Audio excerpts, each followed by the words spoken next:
invite you to take part of 1 hour Slido surveys. So we have a question for you, and I would like to you to answer in the Slido tool, which is an app I think people here in the conference have already used this. If you have downloaded it, please maybe just write 1 word as an answer. In what technologies, initiatives, actions should we invest to make the data economy happen? So you have the whole session time to bring in your input, and then we have a look at it at the end of the panel. So I think there was already, I hope you, was there the, yeah. Okay, good. The Slido code, fine. Okay, and with this I would like to ask Gail Kent, Director of Data of the Directorate Connect, to the podium. She's responsible for policies in data economy, promoting cultural heritage, removing digital barriers, and the safer internet for kids policies. She has a background in economics with an MBA from Cranfield University and the University College in London, and she is a very senior UK official in Luxembourg, and we're very looking forward to your introduction to the topic. Thank you.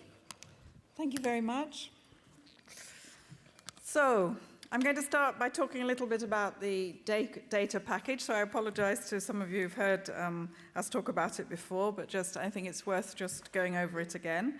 So the ongoing data revolution, which is fueled by data-driven innovation, is the key driver for growth and jobs, which we know can significantly boost European competitiveness in the global market.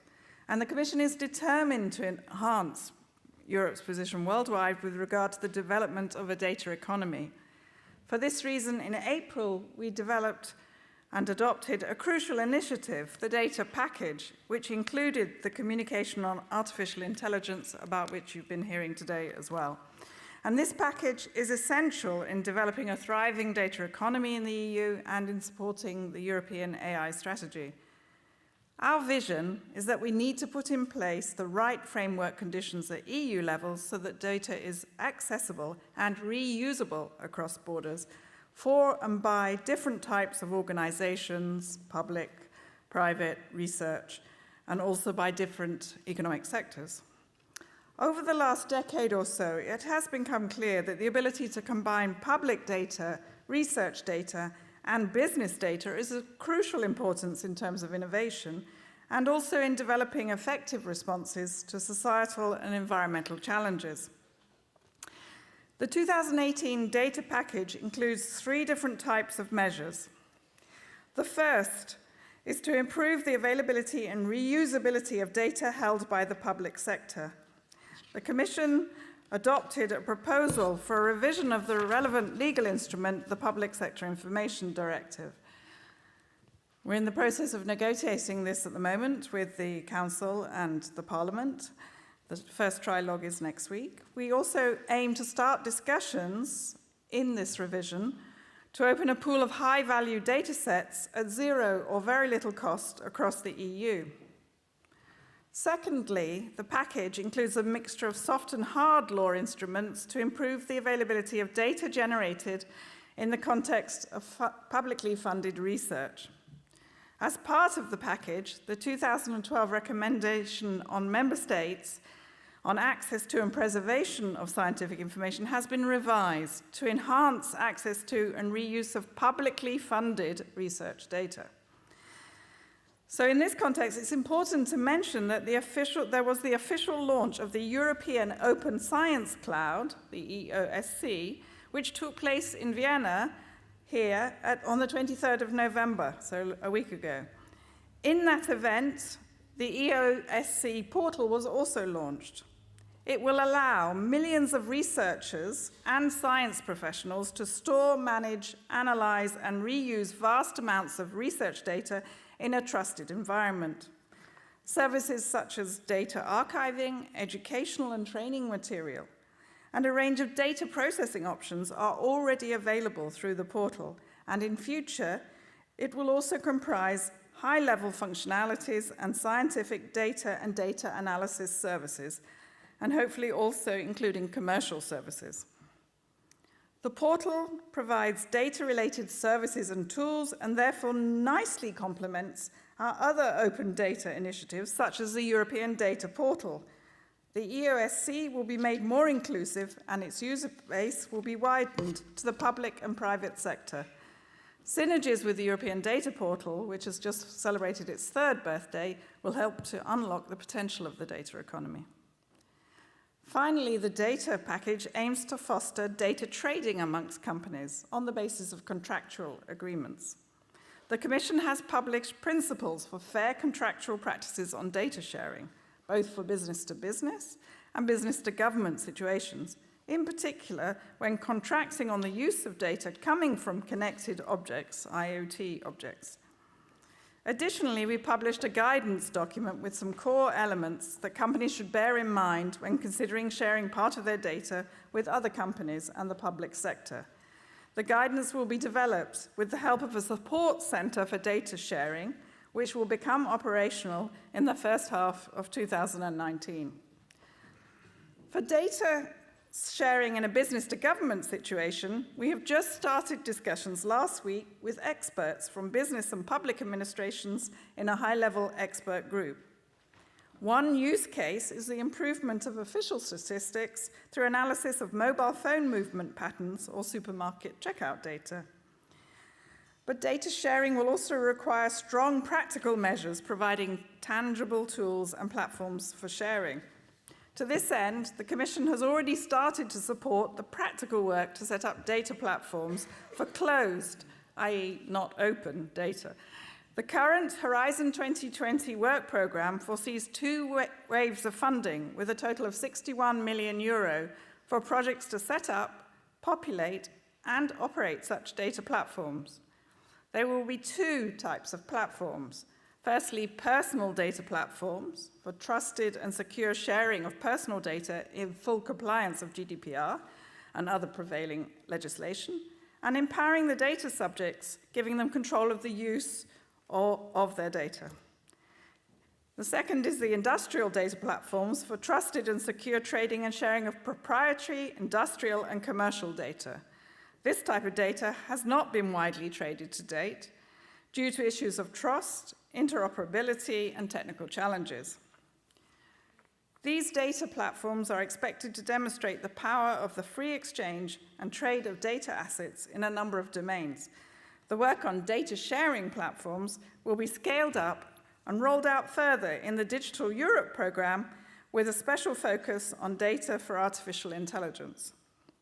The data platforms will therefore bridge to the future programmes, which you've been hearing about the last couple of days, Digital Europe programme and Horizon Europe.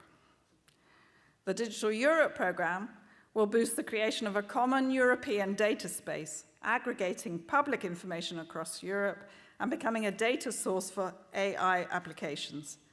The data space is equally open to the public and the private sector. The data assets will be made interoperable as much as possible. The Horizon Europe programme, however, will complement the deployment work foreseen in the Digital Europe programme by ensuring a solid technology basis for the increasingly complex task where data assets are more and more dispersed, more voluminous, and contain more variety.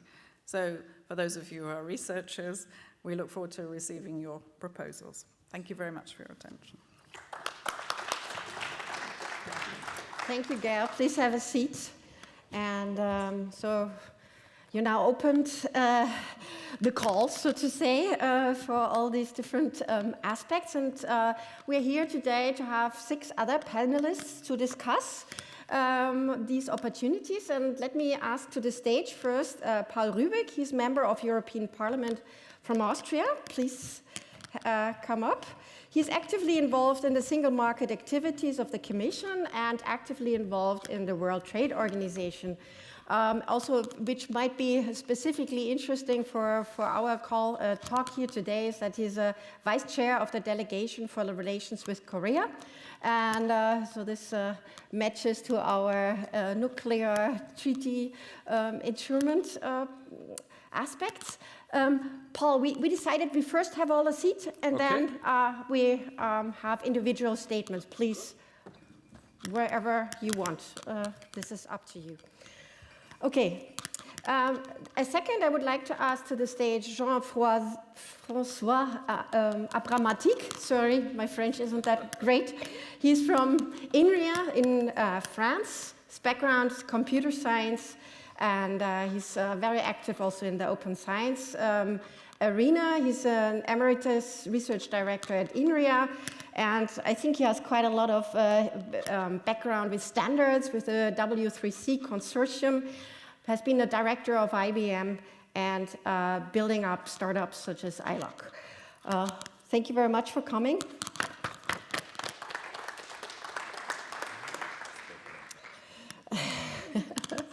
And with this, I would like to ask Marina Domitrova to the stage. She is CEO of Mosaika Business Development in Bulgaria.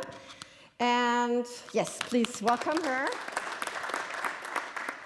Mosaika is the Humanizing Technologies Lab, and I hope to hear much more detail about this in the rest of your statements today. She has a very strong background in knowledge management, semantic web technologies, and AI. And she's been running a lot of large projects in the cultural heritage arena, but also on the energy preservation activities. Then I have another panelist, Trygve Edvalds, coming from the Comprehensive Nuclear Test Ban Treaty Organization, which I must admit I first heard about when I read your CV, which is a very interesting organization looking into that the nuclear bans actually are enforced. He will tell us much more now about this, monitoring treaty compliance. He's Chief of Automatic Processing Systems and Chief of Operations of the data part of this council. And his background is in mathematics and specifically interesting, I think, from Iceland, and has been working a lot in Japan as well.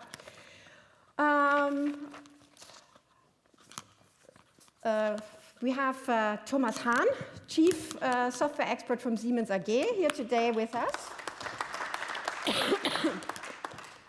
He is also the new president of the BDVA, so he swapped places with Laura, the Big Data Value Association, which he will be heading for the next 2 years.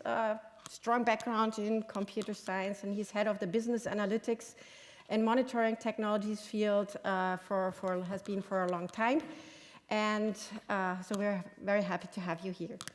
And finally, last but not least, Laure Le Bars from SAP. She's also vice president of the Big Data Value Association and a research project director at SAP. So with this, we have our panel together. I'm very glad you all could make it here, and we're very excited to have your comments on our first general question. And so I would ask each of the panelists to give a short statement on what activities did you recently engage in that dealt with the data economy. And there, Paul Rübig, I would give you the first word. The first floor. Yes, thank you so much. It's a pleasure to be in Vienna, and of course, for us in European Parliament, it's very clear that we have to look a little bit into the technologies which are evolving, and which legislative framework do we need, which kind of incentives do we need. And that's the reason why within European Parliament we employ now approximately 300 interdisciplinary independent scientists. We call it European Parliament's Research Service, where the members of parliament can ask for studies, can ask for detailed information. They do worldwide research activities, and they help us to understand what's going on in this world. We also have a panel called STOA. STOA is Scientific Technology Options Assessment Panel. it's built out of the 20 committees of European Parliament, especially for the one who are in technological area. And our chairwoman is Eva Kaili from Greece. She's doing a wonderful job, is now really specialized in artificial intelligence, machine learning, and all these nice things. From my education, I'm an agricultural engineer, and I studied business administration, and I wrote my thesis about international patent and license policy. I also had some startups which grew quite well, but by some chance I came into the political level, and since more than 20 years I'm now in budget committee. So you see me a little bit tired today because during the last night we negotiated the European Union budget, and I'm the chief negotiator for the European Parliament, sitting in front of the finance minister from the presidency, the Austrian Bundesminister Löger, and Mr. Oettinger, the commissioner, is trying to get a solution between us. At least I was very happy that we could get 800 million more in the 2009 budget for research and science and for Erasmus+, so the exchange of young people. 800 million is something.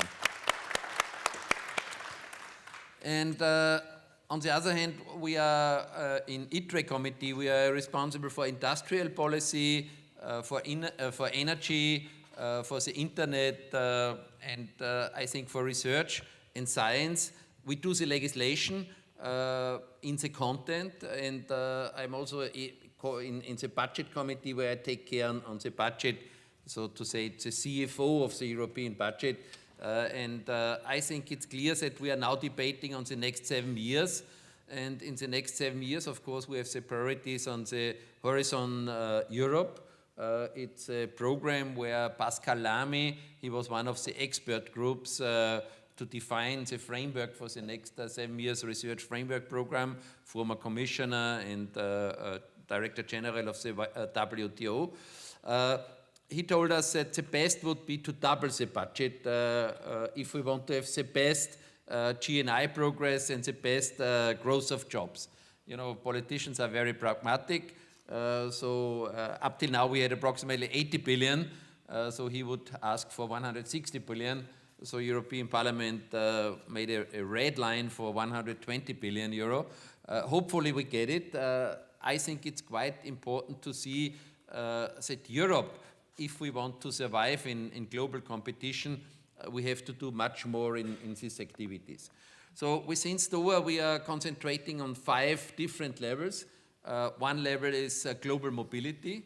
So mapping of global mobility is quite interesting because all the data which we have to collect to see not only how people are moving around the world, and with them all bacteria and any kind of things which they take with them, products which are moving around the world, kilowatt and gigabytes are moving around the world. So mapping and also have predicted analysis how this will be in a sustainable way developed and which framework do we need, it's quite crucial. The second big area is that we take care on sustainable resources. You know, we are now 7 billion people in this world. Hopefully we are 10 billion people in 2050, if we don't have a third world war, hopefully not. But then we have to feed 3 billion people more. So what does it mean in machine learning, collecting the data, how to roll out the sensors, how to take care on the Internet of Things, the Internet of People, the Internet of Intelligence, so the artificial intelligence within the Internet. So a lot of questions coming up, and the revolution from going from the real world and mirroring the real world in the virtual world is a real key issue, and it should help us to keep people with perfect life. And data will be the key issue to survive. I had a good friend who told me, Paul, do you know who kills most of the people in the hospital? He said, data protection. Thank you. Thank you for the statement. Yeah, with this, I would like to give a floor to Jean-François Abramatic from INRIA, who will probably give more point of view from the open science agenda. Thank you, Stephanie. I have 5 minutes, right? Yes. Yeah. Okay, so good afternoon. My name is Jean-François Abramatic. I'm an emeritus senior scientist at INRIA, the French Research Institute in Computer Science and Applied Mathematics. I did my whole career, went back and forth, as Stephanie mentioned, from research to industry. And I started in 1974. I was the first scientist hired to do digital image processing. And the reason why I mentioned that is not that I want to deliver my CV to you, is because the relationship with data at that moment was very tough. In other words, collecting the data in order to do the job, which in my case was doing research in image processing, was a problem in itself. Collecting a 512 by 512 by 8-bit black and white image so that I can do processing on it was a problem. Was a problem I need to solve, right? So we put together a laboratory and so on in order to be able to scan images and be able to process them and then deliver the outcome of the processing and so on, right? So those were the days where collecting data was a problem. The reason I'm mentioning this is that we are now at the opposite side of the curve, right? I mean, you have in your pocket devices that can collect images, so just in this room, I don't know how many we are, but you can imagine the data collection power that we have, and as a consequence, the data collection power that the whole planet has with billions of cell phones in the pocket of people.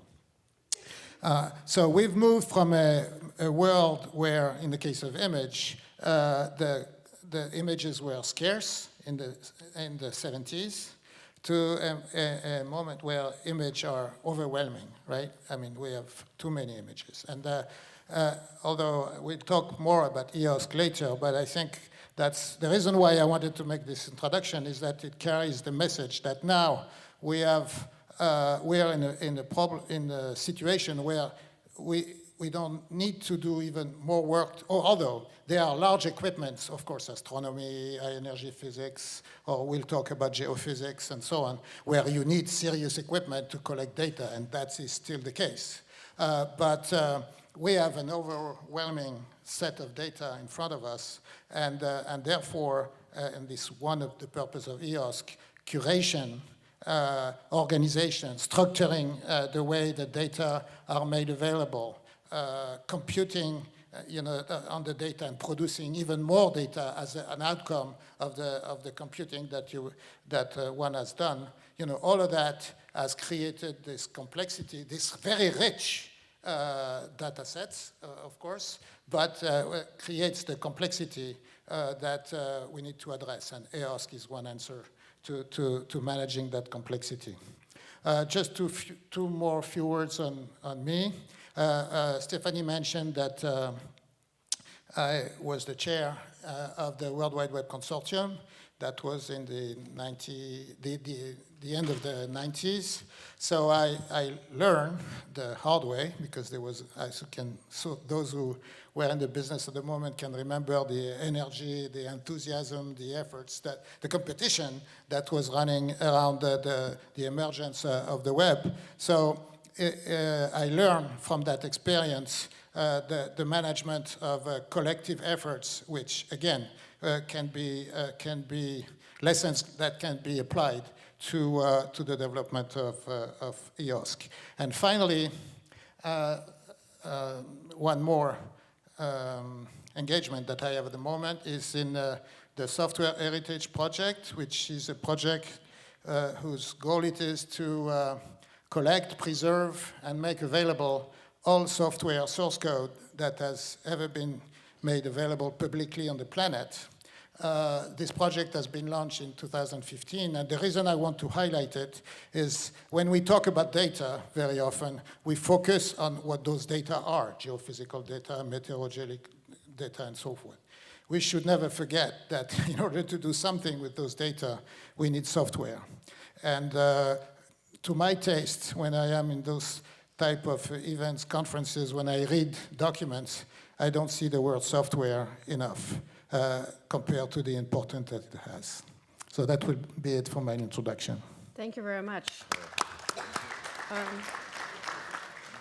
I can fully agree with you in the terms of software. I think this is a special European thing to not talk about software so explicitly more often.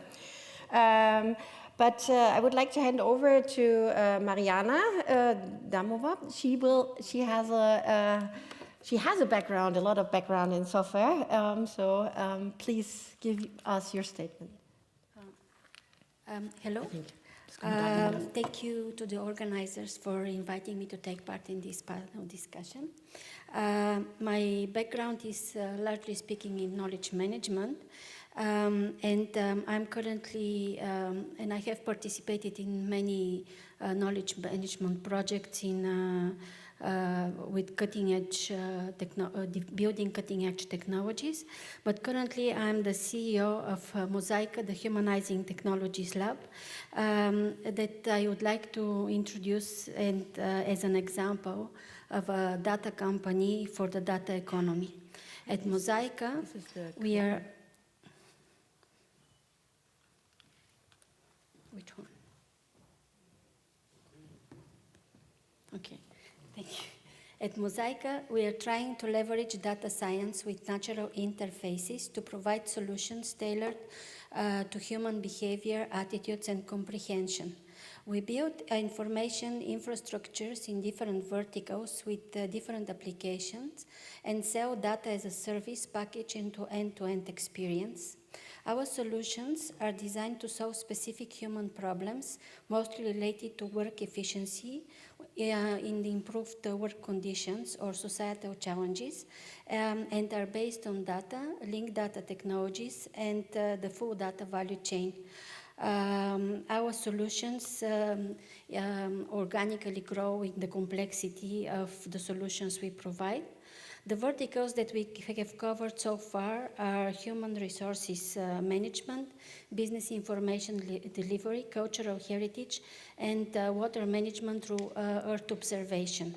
In this last vertical, we experiment with geospatial information, satellite data, and mixing different methods of AI, combining open and proprietary data.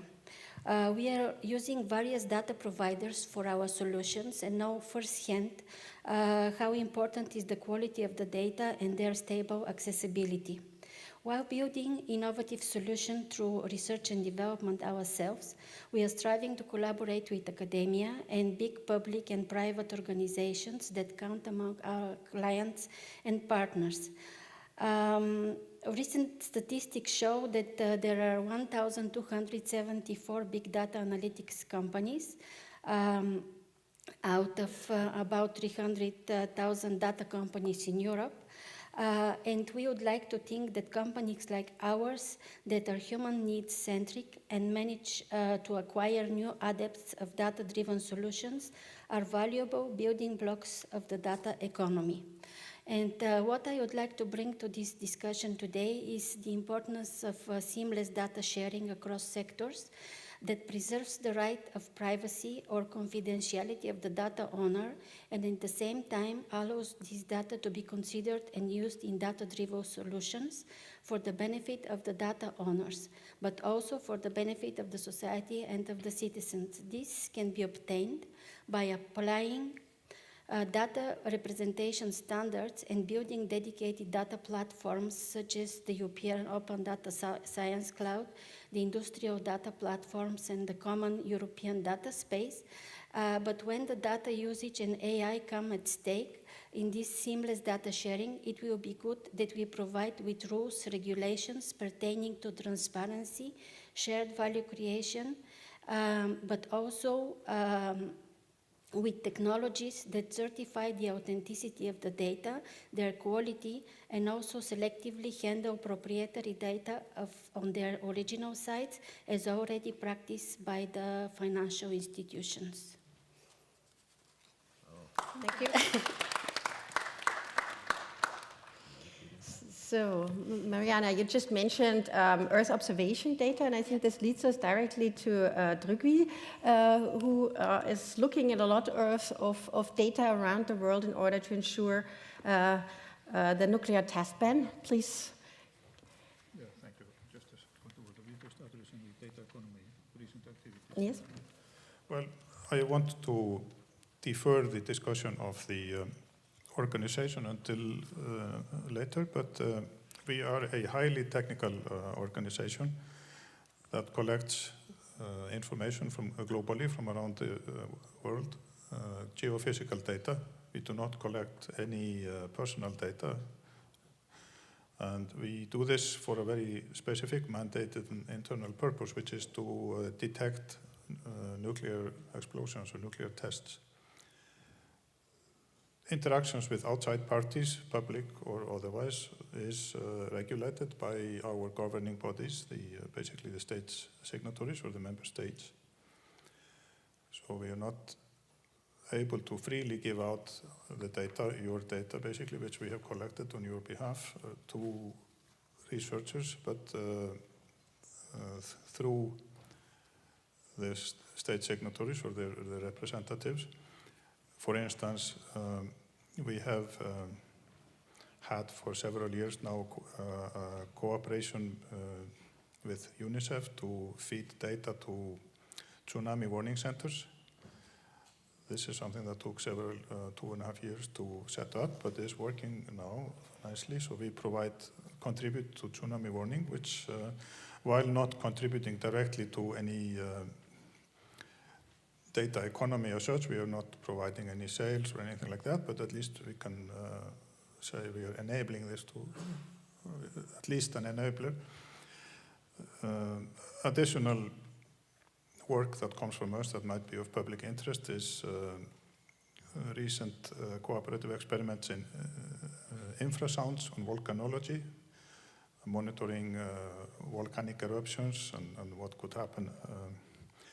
Ash cloud distribution, which interferes with commercial flights and military flights, of course, also. So there is a huge potential, I believe, for use of our data for public good.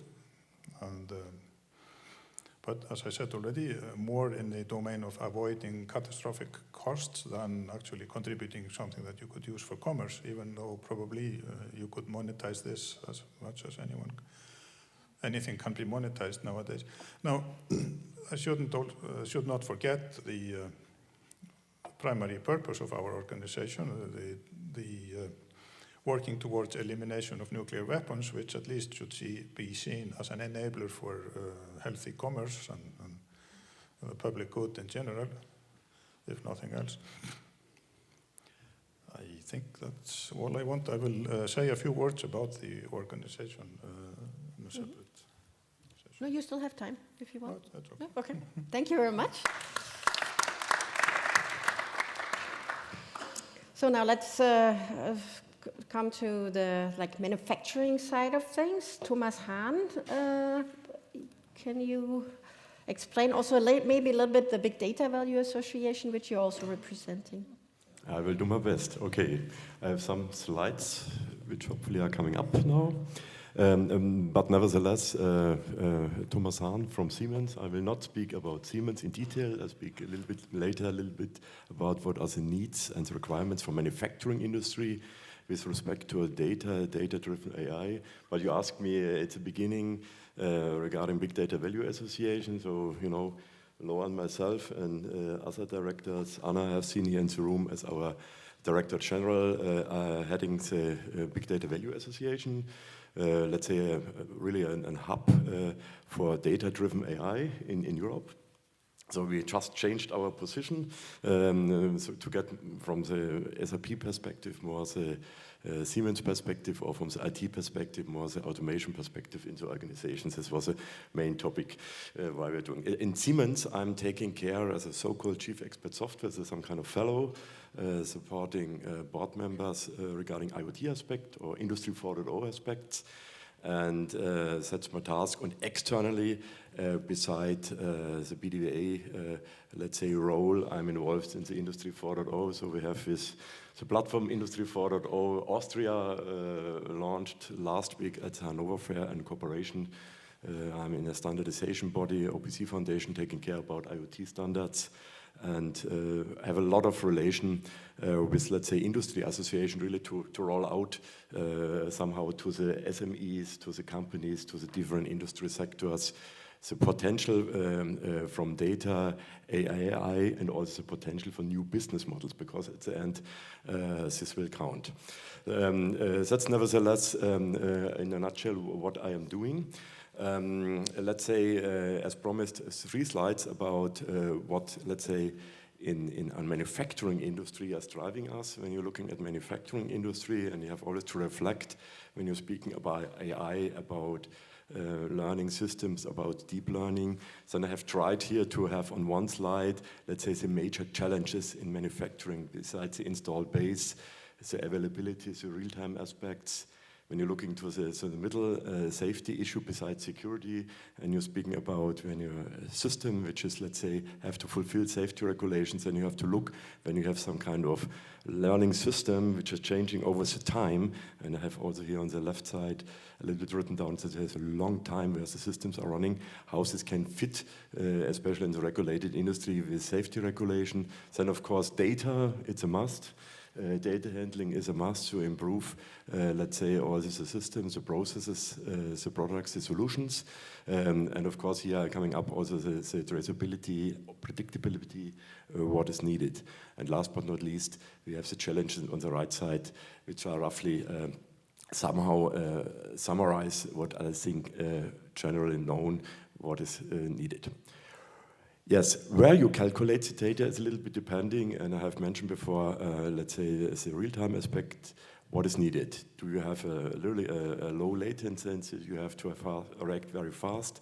Then you have to make it close to the processes. So it's more going to the edge computing, more to the ground here on this triangle, depending when you calculate maybe some kind of topic where you have some kind of simulation, huge system, collecting a lot of different sources of data and use this data to improve this over the time.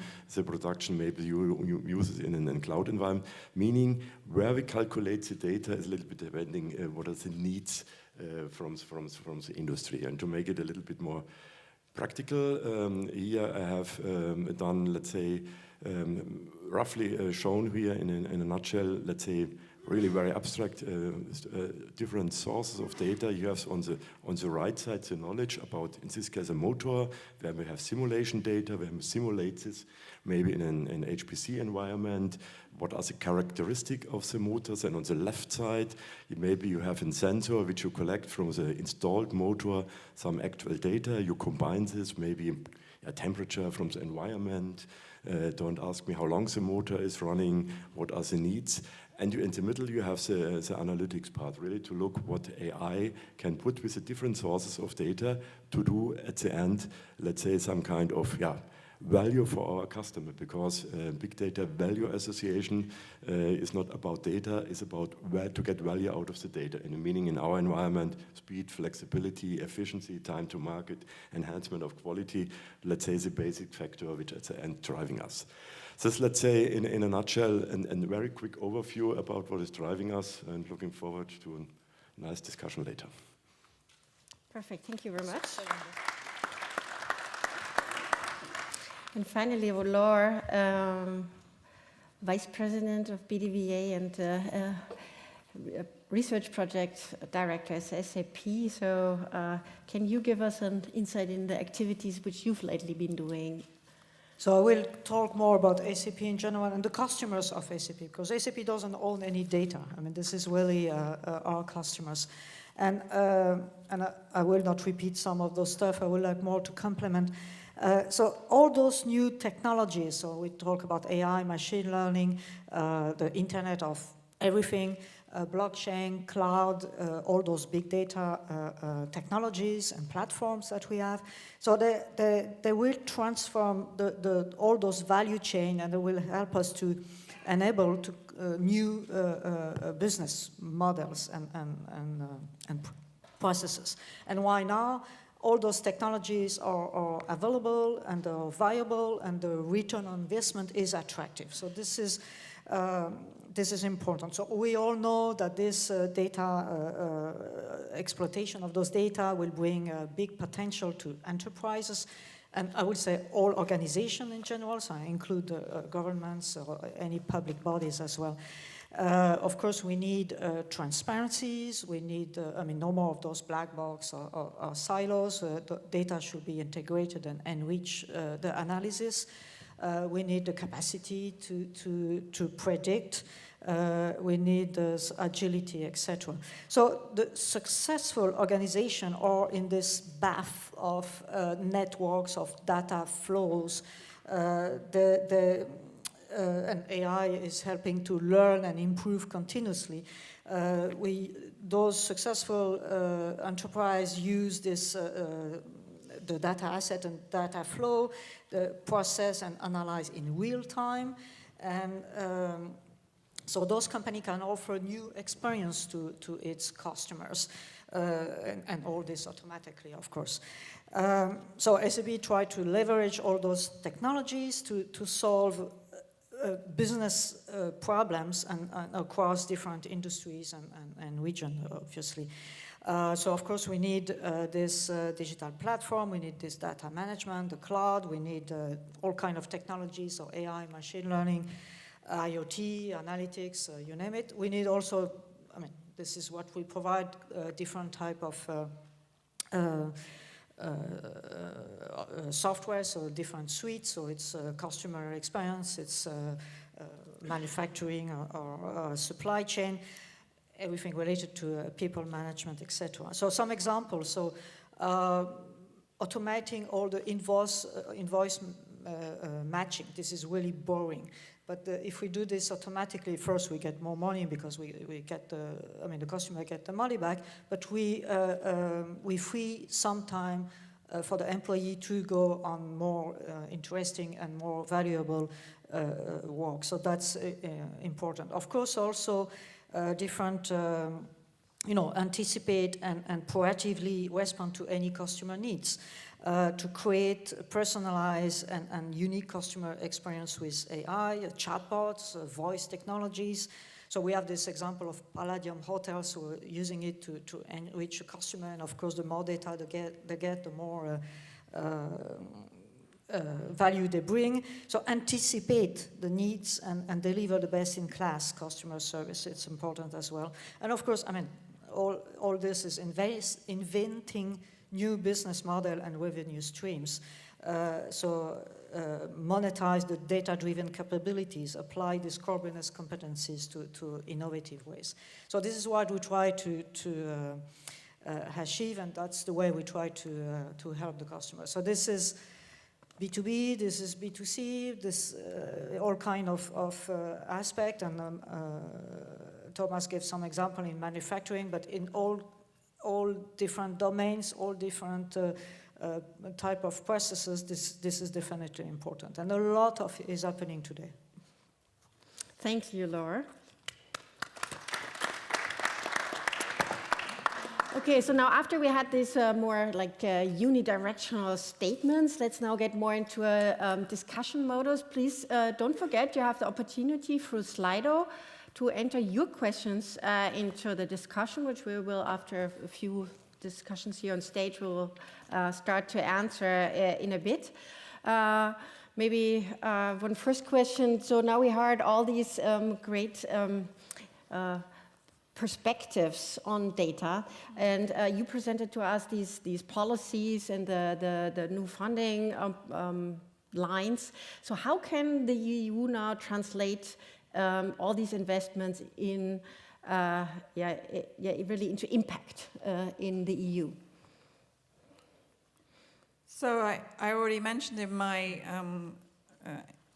speech at the beginning that the 61 million euro investment for data platforms, which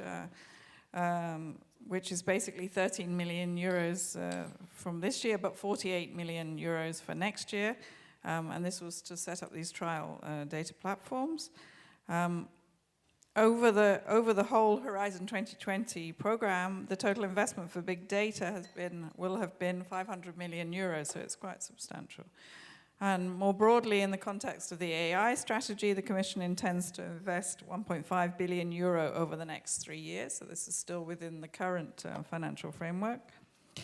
For Horizon Europe and for Digital Europe, I mean, these are still just being discussed in the budgetary authorities, so the Parliament and the Council, so I don't want to say too much, but I mean, the Commission is proposing about 15 billion euro in digital and industry, which is overall. We haven't got to the stage yet, and there is no intention to get to the stage yet to break it down into the individual items yet, but it will definitely include advanced computing and big data as an area of intervention. And in the Digital Europe programme, the Commission proposes to invest 2.5 billion euro in deploying data platforms and supporting artificial intelligence deployment. And that includes the specific actions on making available these high value data sets. Two current examples, one's in the field of incubators and one in lighthouse projects. So in incubators, the ODIN, Data Pitch and European Data Incubator projects, also funded under Horizon 2020, are business incubators that provide legal and strategic support to SMEs and startups developing data-driven businesses based on open data and private sector data held by companies. An independent study by IDC on ODIN shows that this 7 million euro open data incubator project has contributed to an increase of revenues of 110 million euros and created 784 jobs within the incubated SMEs. And then on the Lighthouse project, we have Transforming Transport, which has demonstrated in a realistic, measurable, and replicable way that the transformations that big data will bring to the mobility and logistics sectors. With a budget of 14.7 million euro and 49 partners, the Transforming Transport has been able to raise 5 times this initial Commission investment in its first year. So this is a really good start for the leverage factor, as the final goal is to raise 6 times the European Commission's investment. So we feel that we're on good ground. Well, this is very impressive. I don't know, do you also have something to add there, maybe? Yes, you know, on European level, we have a lot of different institutions, not only the European Commission, which does excellent work, congratulations, with the Council, our ministers who take care on the national approach. And of course, European Parliament, we are there for the citizens, and we try to get out benefit for the citizens. And at least we learned that we have a lot of agencies and institutions, but how is the communication between them? And so we developed in STOAS a so-called silo and pipe strategy, because we have a lot of knowledge silos. They are excellent in their silo, but everybody tries to keep his knowledge not running out. But if we debate the question of open science and data collection, data harvesting, getting out benefit of data, we have to learn in which crucial areas should we invest to see that the data-driven economy can benefit the people, the consumers. And we have some regulatory authorities on European level where I think it could be very useful to get their data and to use the data for better access to what the consumers and the citizens want to have. As an example, we have ACER. ACER is a regulatory authority for power and power management and electricity. And of course, through electricity data, you can have a lot of knowledge-driven decision-making. You can find out of the data what are different kinds of activities, at which points you can make different kinds of mapping activities. So having the data from electricity and the pricing of electricity and maybe the derivatives which are used in this area could have a huge impact into getting our society more transparent, more efficient, and delivering for the citizens. Then I learned that the BEREC, you know, it's the organization and the one who are in in charge of the data in the digital economy. So BEREC is in charge of 5G and also standardization in this area as well. Would it be not good that the data which BEREC has out of the Internet of Things, the data which we collect through fiber, maybe we can look what these two agencies, if we put the data together and run different kinds of machine learning about it, what can we learn, what can we see, not only for the political level, but also for the industrial level and at least again for the consumers. And then we have ENISA, who is in charge of data protection and security of the internet. We also want to install now new internet security institutions on European level in the member states, in Brussels. And my key question, and that's for the podium, how can we do better to construct these pipes, this silo and pipe strategy, the pipes in a much better way? You know, first of all, the hardware of the pipes, it's fiber, it's 5G, it's everything which we need from the hardware point of view. Of course, you said it totally right, the software. Do we have a kind of software mapping, a question of having better access in search machine, which kind of software is available? So how far are we in the activity to see worldwide which software is available? Is there a rating of software? How can we have better access to the algorithm? It's the same, do we have a mapping of algorithm and categories of how to use it for SMEs, not only for the big universities and for the big internet companies? And therefore, that's the question, how can we organize this pipe architecture? Because at least we have a lot of areas, like I always say, the white spaces of knowledge. So maybe we can have machine learning where we can detect who needs which kind of knowledge. Huh? So if we know in the data in a hospital that somebody is operating, is taking care of your knee, that one doctor has 90% success and no problems afterwards, and one has 90% problems after the taking care of your knee.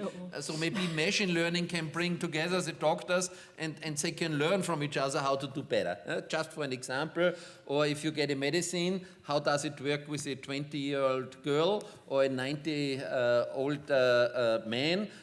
Women, different areas. So I think this access to data and how to use it in the right way, that's really wonderful to see that all experts in the room, we are working in this and we want to have benefit of it. Yeah, to really create those more or less open data platforms. It's, I mean, as you also mentioned, this is one of the directions the Commission is going. But I think, Thomas, you want to say something? Yes, of course, when you're speaking about knees, then you have to ask Laura, which had some surgery some days before. But nevertheless, maybe she's not so happy to speak about it. So I will focus a little bit more on, because you touched different topics, and I try to catch up some of your aspects, and which is also keen for us as Siemens, and also that also we have a healthy environment and healthy small and medium size, and to bring the knowledge over is for me also a key topic. What we have done here up to now, and now I'm speaking a little bit about the different platform activities. Of course, first of all, we have installed some sharing information, knowledge, what is available. That meaning examples, plans, research projects, that they know what is to do. Second issue is, when you're speaking about this, you have to write down some recommendations. So we have, for example, in the VDVA, also some kind of AI positioning paper launched, which not a lot of pages, but you can look what is possible with respect to data, with respect to AI, with respect to get value out of the data via methods of AI. So that's the second issue. Third topic, then you have to find a place where you can test it. now I'm speaking about manufacturing industry. Before you put it onto the plant, you have to prove that it's running correctly, like I mentioned before. So we have to look about what are the possibilities of testing systems, and of course to build up ecosystems, different partners to test this together. And then you touched also a topic about the data, because you know AI without data is nothing. It's like swimming without water in a swimming pool, so to say. I heard this sentence. So let's say you have to look into how you're handling the data. And you have on the one side the research data. We heard from Gail a little bit about the public sector information. When you're speaking about data, and you mentioned this before, from a production, from a machine, then of course the link to the data is a lot of knowledge about the machine. So to open this up could be a little bit difficult, you know, then the problem is really then you are providing your IP, your knowledge, and speaking, especially when you are a SME and looking, let's say, on dedicated products and dedicating offerings, then we have to look how we can do this. So on the one side is a testing issue. Of course, we can build some kind of sandboxes to ensure that the testing is in a secure environment with, let's say, also confidential data, which we are doing. Aspan Seestadt, for example, in Vienna, the grid topic you mentioned before is let's say, a good example how to doing this. And then we are coming, let's say, in an environment that is running. So when we maybe exchange systems and maybe exchange data from the different systems, and Gail mentioned this also, when I get it correctly, about data trading between the different topics. So and here, let's say we have to look in concepts like the industrial data spaces offering, where we can link to the data. From whom are the data coming? What are the usage rights? How often can I use the data? Can I provide you data to Laura or to Stephanie or to somewhere else? And maybe what is the contractual issue? So meaning and this, to make this transparent with the different steps, of course, this will help us a lot, including using the domain knowledge, which we have here in Austria, in Germany, all over Europe, which of course is different to the other regions of the world. And to complement of this, I would like to use my favorite example. So we have a concrete example. We launched in 2013 Smart Data Innovation Lab. So it's a research platform where we wanted the industry to bring the real data. It could be also open data, and having the researcher looking at it. So SAP, Siemens, etc., or Energie Baden-Württemberg, Bayer are working on it. And there are also access to technology, big data technology, so from the hardware or software point of view, and access to SMEs as well. Like they don't have, they want to develop some apps, so developing algorithms, developing some apps, but testing it as a researcher. We have other examples, so we use this example as a basis for this concept of innovation space at BDVA and the association. And we have other examples, now we have 10 or dozen of them, even more. Some are doing more on the skills and research, some are doing, but at least we know, or it could be by domain, but for each of those, we can go further, we can bring together those research people or industry or education and or, we'll say, to go further. So it's really, you cannot have one big to fit for all, but that's a concrete example that actually works, already have some input, and we can leverage on this and continue to base on this. Mm-hmm. Thank you. So Tryg, we want to add something there? Yeah, I just wanted to add something on the question, how can we improve the infrastructure and make this more available. I mentioned the organization I represent. We collect geophysical data from around the world and process it all here in Vienna. It's not really a lot of data. We have, after 20 or a little over 20 years of operation, we have maybe around 200 terabytes of data, which isn't really that much if you do compare to a like full body scan or something like that. But the point is maybe that it's a high quality data because it has been first automatically analyzed and then reviewed by human analysts. So this is quite valuable for things like machine learning, where if you want to run data through a artificial neural network or for learning purposes, you need to have the right answers to compare against. And now, how would this data be available to anyone? If it were made available, it would have to be on a data market platform such as already exists, I mean, partially, I guess, funded by the European Union. All the mechanisms necessary. We have to have the metadata that defines what is available, how can you find it, how can you process it, and so on. We might need also conversion algorithms to convert one format to another and so on, which we are already doing. In actually, this is a project we have which is funded partially by the European Union, using seismological processing software that's developed in Germany, partially in France as well. And converting this so that the data fits the data that we are using in our processing and vice versa. But the key, I guess, that I wanted to say, data markets where the data, the metadata defines what is available, how we can process it, and what formats and so on. This is necessary. Yeah, I think this brings us very nicely to the European Open Science Cloud. So, Jean-François, what is really the difference what EOSC is now really making? I mean, we already have a lot of data, science is using data, but what's different now? Yes, so as we have said, the world is now instrumented. We have instruments that, IoTs or cell phones or large equipment, instruments that measure data. We have a world which is interconnected. We have the internet. And we have a world which is intelligence, that is, we have computers that are able to compute data. So then the question is, why do we need EOSC, right? We have the data, we have the network, and we have the computer. Well, this is why I chose the introduction that I made.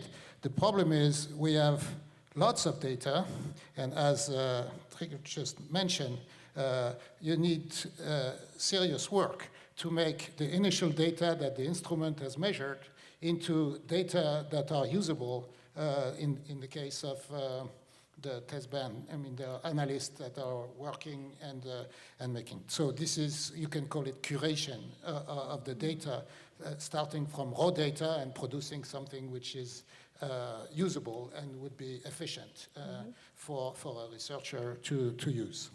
Well, in fact, in creating EOSC, there's been, high-level groups thinking and so forth.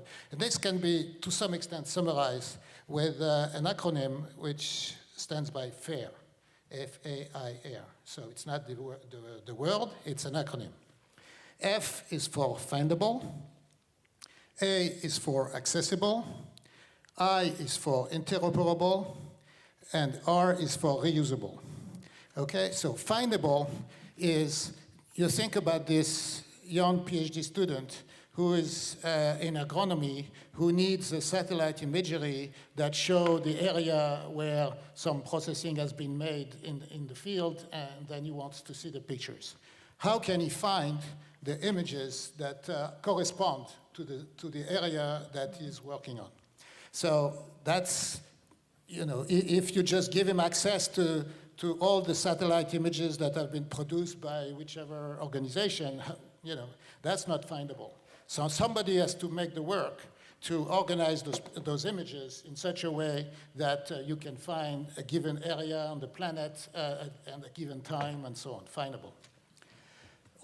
And then deliver that to a search engine or some kind of tooling that will allow the young scientists to get access. Then accessible. So, for example, that now this image in this laboratory in Toulouse or Göttingen or wherever, so it's findable. But is it accessible, right? What kind of conditions does the student has to fulfill in order to be able to access, right?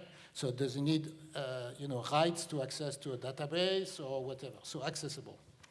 Then interoperable.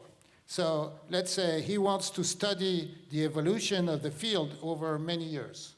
And the data have been collected with different satellites, with different bandwidth, or some of images have been taken by planes, or now even by drones, right? and he wants to make the correspondence. He has all this set of data, satellite, drone, planes, and he wants to make them, so they need to be interoperable, meaning in this case, he will need to know exactly the geography, the coordinates corresponding to the image in order to make the correspondence between them, so interoperable. And finally, reusable, right? That is, then he get access to this data finally, and does he have the right to compute, right? Are those images available to anyone, and so on? So EOSC is providing all those functionality. We start with raw data, we use network, we use computer in order to deliver the value to the scientist who wants to use all those data. So,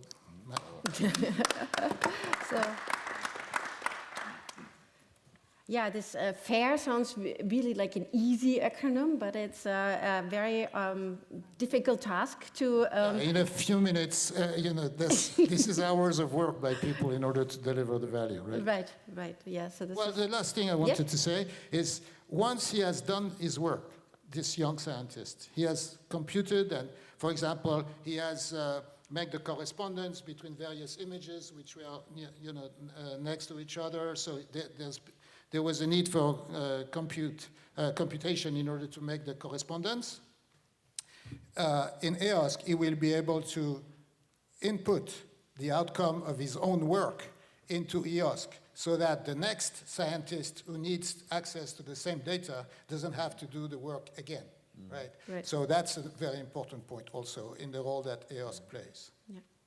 Yeah, we have the Technical University in Graz. We're right now engaging in a big digital university project where one big part is the research data management. And the first thing is to say, okay, what kind of policy do you want to have for your researchers? Is open access, open data really the leading thing, or do you want to have different aspects? Should some of the data maybe be closed, or should there be a period of time where a researcher has a specific, priority time on working on his or her data? So these are, I think, the minor or seemingly minor questions which we have to decide within these organizations first before these things can really become reality. I don't know, is anybody involved in any of those implementation networks which are now springing up for the EOSC cloud? Are you involved in the Go Fair initiative, or? Well, I didn't want to make self-promotion here. Gail mentioned that the launch of EOSC was 10 days ago. And during that launch, I was named as a member of the EOSC Executive Board, so part of 11 people. So the work starts in January. So I can't tell too much, but what I can tell is that at the launch, the governance, everything is set up. So first, the connection with the previous information, the data that have been collected over the years by many, many organizations, some of them more than 25 years of age. So they are integrated, they are accessible through the EOSC portal. Now the governance of the project has been put together. That was the main purpose of the announcement 10 days ago. So here we are, right? So it's a little bit early, but you can immediately go to the EOSC portal and see where it stands as we speak. And of course, it will improve over time, as I just said, with the delivery of more data, more processed data, fair data into the various repositories. So we better stay tuned with you, huh? Stay tuned, please.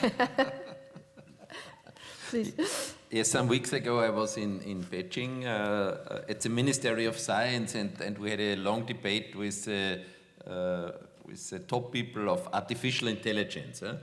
And the question is the Internet of Persons.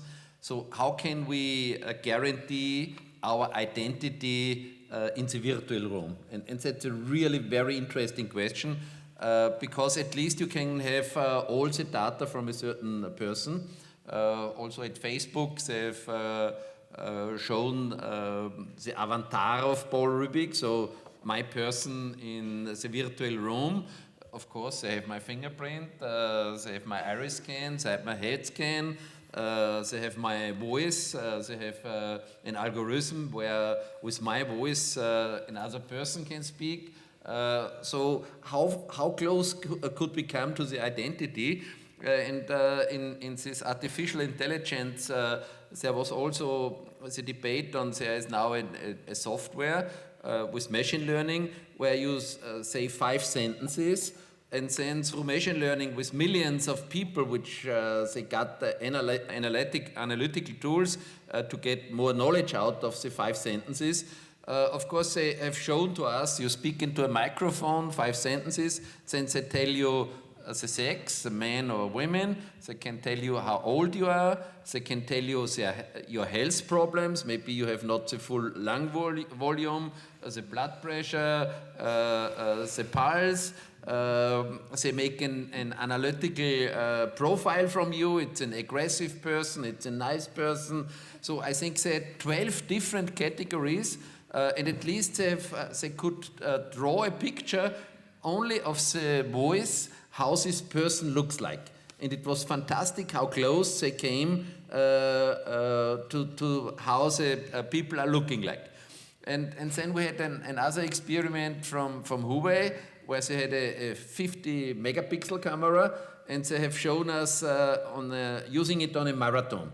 And of course, 10,000 people, and they had from any who takes place in the marathon, they had the face detection, they had all the timing from the variables, they had all the data, and they could get out with machine learning, they could tell you a lot of your health status, a lot of who will be the winner of the marathon, and of course with not only 10,000 of data from the variables for everything what they can get. It's quite interesting to see how predictive analytics could change our life. And the truth is, do we have an answer from your European side in trusted systems, in privacy? So what could the politics do to develop here a sound strategy? Okay, yeah, so you're getting ahead of my next question anyway, so I think this is leading into the ethics problem. But Stephanie will provide Yes. us at the end of our panel our situation, if we are nice persons or something else. We will look at your results. Yeah, but I think you're bringing up a very important issue. So how can we deal with these ethic problems in the policy realm? How necessary it is to develop such policies when we are using for training AI and so forth. I don't know if you want to, or yeah. No, yeah, okay. No, I just wanted to mention that in STUA we did a study on this, ethics for robotics. And of course, somebody has to be responsible for what the robotic machine is doing. And of course, the standards should be the same standards like for human living. We should keep the same standards for robotics. Also in the military field, now we have an activity that it should be forbidden, a kind of mass destruction, that robots should have the possibility to kill. So it's like the nuclear ban, the atomic bomb nuclear ban. I think it's also the same with killing robots and drones, because it's really something which is heavily developed and where we should be very careful in hindering these kinds of new destructive world wars. Maybe one comment, I think, to touch this ethic aspect. You know this, we have this high-level group, colleagues from US inside, from the BDVAs inside, we have to target this topic. And by the way, also when you're speaking about manufacturing, also to provide to our customers some kind of trust what we are doing with their data is also some kind of benefit for us, let's say. And it's, of course, we have to look out of this. Of course, the regulations will be innovation friendly, but also we can use this also to that we are acting in, let's say, in some kind of way which providing us trust to our product and solution, which is at the end also in the manufacturing industry. You are touching a little bit more the personal data aspect, but this give also us an benefit, some kind of selling point for our products when we are taking care of this. Mm-hmm. But Mariana, I think you wanted to say something. I just wanted to say that these policies and regulations can provide models and create models of ethical behaviors for the machines, and that's why this. And here many different aspects come into play: humanities, and what is good, what is the intention of the AI, etc. So it would be beneficial to somehow regulate and build some rules as of what would be an ethical behavior of an AI. Mm-hmm. And I wanted to make a comment on the Open Science Cloud, providing, like you gave examples with students and human users in mind. But imagine once we have this huge, clean and well-curated data storage with different kinds of data, and when we apply AI to them, we can, like further on in the future, think of even automating discoveries or idea generations or things like that. So it is a kind of long-term effect of this. Okay, with this, I would like to open up the floor for questions. So I don't know if there's any.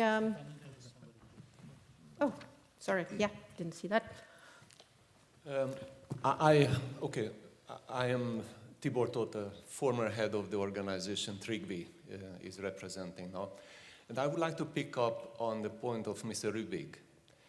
I think we need a transformation at different levels to go in the direction you mentioned. And this is the level of intergovernmental organizations or supranational organizations, the level of states, the level of entities within those organizations, and science communities and the individuals. At all levels, at this stage, I have a different default position of the attitude. So, and I can bring you examples. For example, at the level of organization with CTBTO in 2011, in the in the aftermath of Fukushima, we had to decide how, as an organization, we open up the data, okay, in 1 hour practically. And at the state level, of course, the attitude is, okay, this is a level of a certain arrangement. Can we share the data related to test ban monitoring for tsunami warning? And I think it should be done. But the problem goes deeper, because if you go to entities in any organization, it's very territorial, okay? Those entities do not want to do what DG Connect is telling us, connect, okay?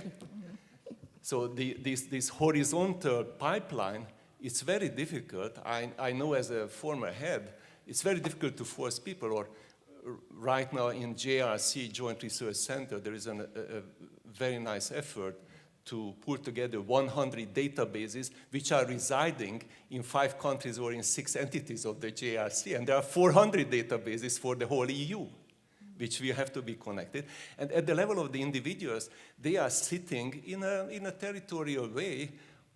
In their computer or on their computer, they have important databases, modeling devices.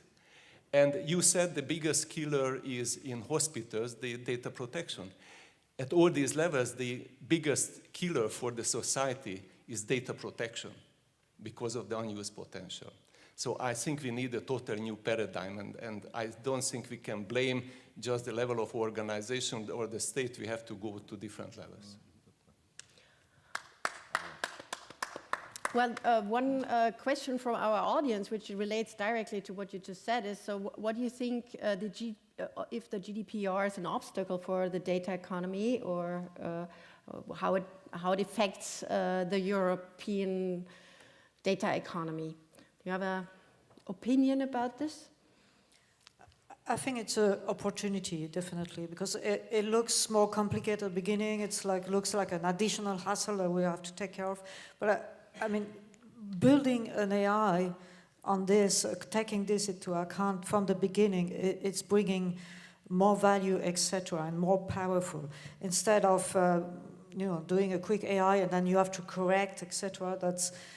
That will be much more complicated to correct afterwards than doing it from the beginning.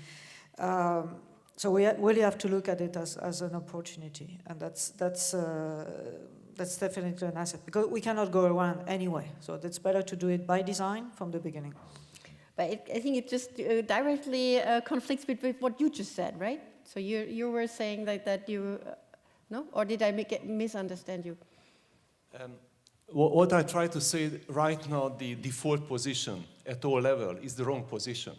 The default position, the data is closed for outside use until it's open. And I think it should be the other way around. To give you one example, there's this high-level peer review group in JRC.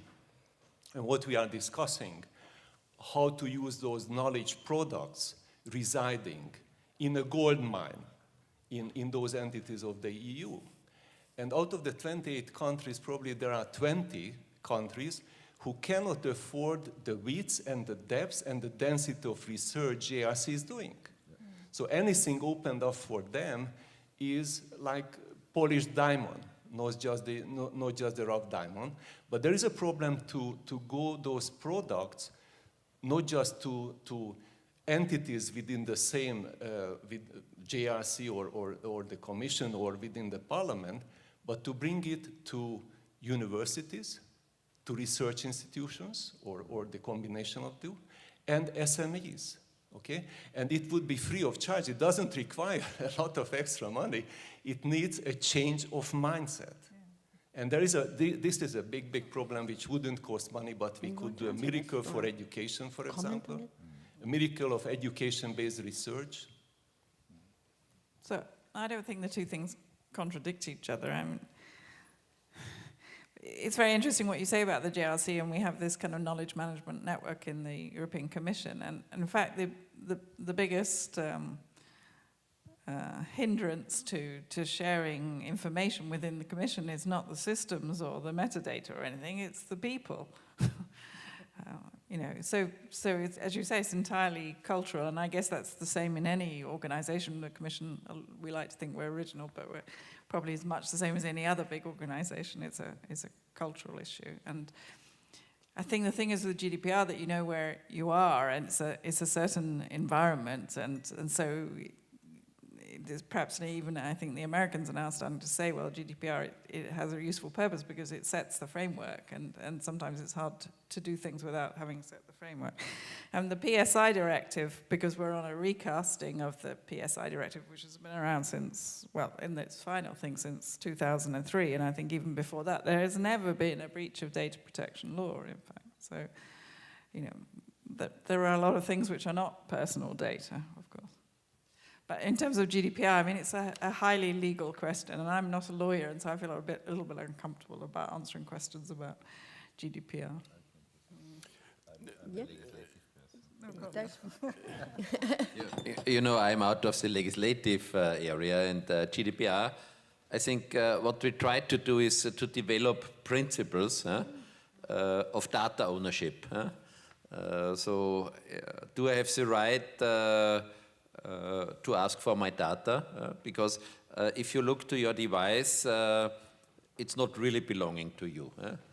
Because the first thing, if you buy it, you have to push a button, I accept 30 to 100 pages of legal activities, which the other ones wants to have from you. If you download the first app, they ask you for 21 different activities which they can take on your device. So the key question is how are our data used from third people where we don't know that they are using our data? And could we provide that we still at least should be the owner of our data? So data ownership is something very important. So is it allowed that I ask somebody to delete my data? So it's a question of principles, and as always we found out that golden plating takes place, so that the legislation comes up with some principles, and then the lawyers start to interpret the principles.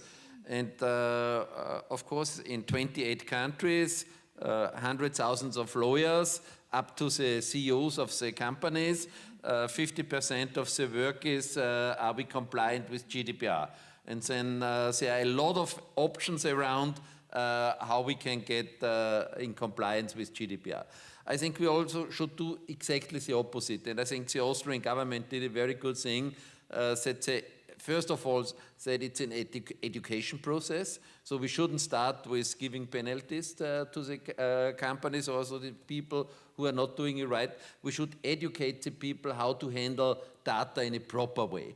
And of course, if you're on a mailing list, at least it's enough if you say, don't like it anymore, and if you push the button, it should be done. And you should have the right that it's done.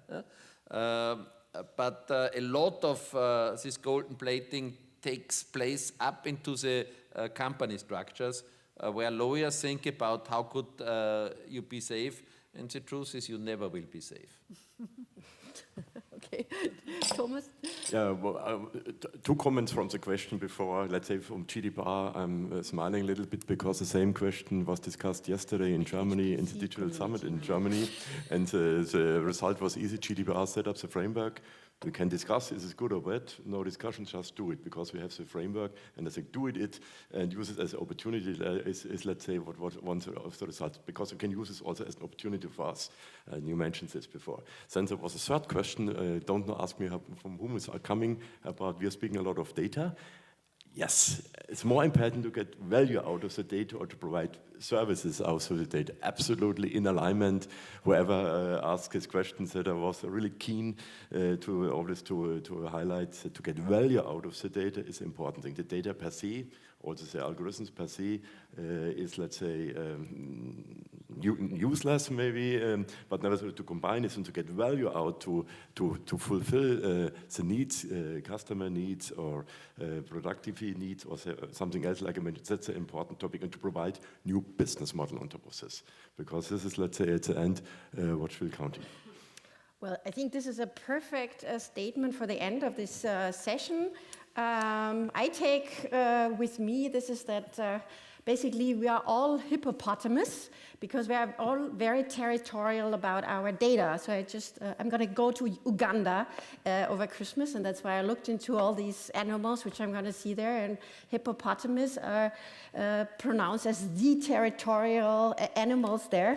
And so I think we need to see how we can change this culture of maybe keeping the data to us and rather sharing it with others, how to make it reusable, and in the end, be able to really make value out of it. Thank you for coming. I hope you had a good time here, and I hope to see you all at the social event at the Rathaus, whatever this is in English. Just looking at the word cloud, one of the words is party, I noticed. So I thought that linked very nicely. So I look forward to seeing everybody there. Okay, yeah, let's go and have a party at the council house, City Hall. Right.